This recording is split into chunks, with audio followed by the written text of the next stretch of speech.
returning from high-risk areas undergo quarantine for 14 days in Penny's Bay instead of 7 days. He also cautioned the risk of cross-infection in quarantine hotels. Meanwhile, Gilman Seal, an associate professor at Polytechnic University's Department of Health Technology and Informatics, said the Omicron variant might have infected an animal host before being passed back to humans, and that could be the reason behind the large number of mutations on Omicron. But Seal said more data is needed to identify the animal host. Hong Kong reported 6 COVID-19 cases on Tuesday, all imported from overseas. One of the new infections involved a 48-year-old migrant domestic worker who arrived from the Philippines. She was confirmed with the virus at the Penny's Bay Quarantine Center and was found to be carrying the L452R mutated strain.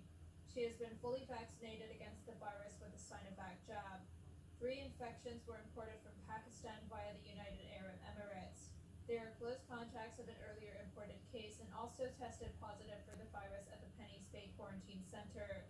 2 were found to be carrying the L452R variant. The remaining patients flew into the city from India and the UK.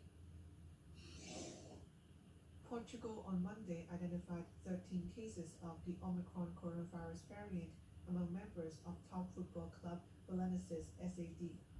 Authorities were investigating whether it was the first reported local transmission of the variant outside of Southern Africa. They said that most of those infected had been vaccinated. Among them was a player who had recently returned from South Africa. He was believed to have infected other people who have not traveled to Southern Africa. The diagnoses were made after Belenenses players played a match against another team, Benfica, on Saturday. Benfica players were tested for the virus. Apart from Portugal, Spain and Sweden also reported their first cases of the new variant. The Canadian province of Quebec discovered its first Omicron case involving a recent traveler to Nigeria. Singapore said 2 travelers tested positive for the Omicron variant in Sydney had transited through its airport. The 2 traveled from South Africa and transited through Changi Airport. Health officials said contact tracing was ongoing for airport staff who might have contact with the 2. The World Health Organization warned that the Omicron variant poses a high risk of infection surge around the globe, but it stressed that no deaths have been linked to the new variant yet.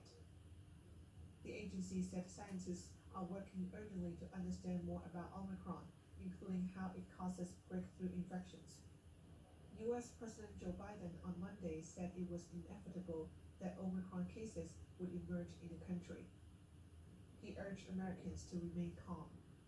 This variant is a cause for concern, not a cause for panic, and we'll fight this variant with scientific and knowledgeable actions and speed, not chaos and confusion. A U.S. travel ban took effect on the same day, barring the entry of most visitors from 8 Southern African nations. Biden said his administration had no plans to expand the travel restrictions. He also assured people the country would not go back to lockdowns this winter. The U.S. on Monday strengthened its COVID-19 booster shot recommendation to include all adults as the Omicron variant spreads. The Centers for Disease Control and Prevention said all vaccinated Americans aged 18 or above should get a booster shot. The agency previously said those aged over 50 should be boosted.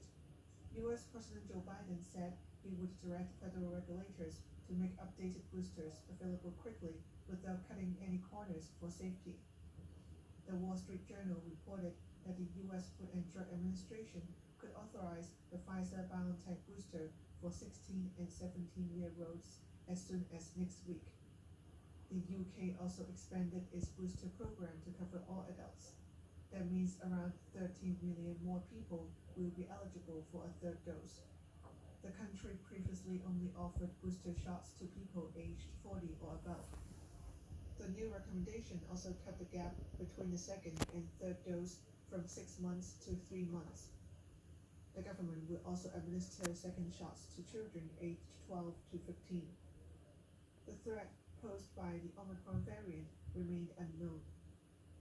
Scientists are still not clear whether it is associated with more risk of evading vaccines or more severe disease.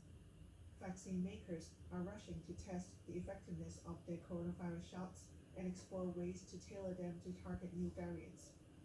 Pfizer and Moderna, which make vaccines with mRNA technology, have been preparing to reformulate their shots in case of a new variant. Both companies said it could have a new version of vaccine ready within months. Johnson & Johnson's vaccine relies on a different technology called a viral vector. The company said it is testing immune blood components from participants in trials of its booster, and it is pursuing a vaccine that specifically targets the Omicron variant.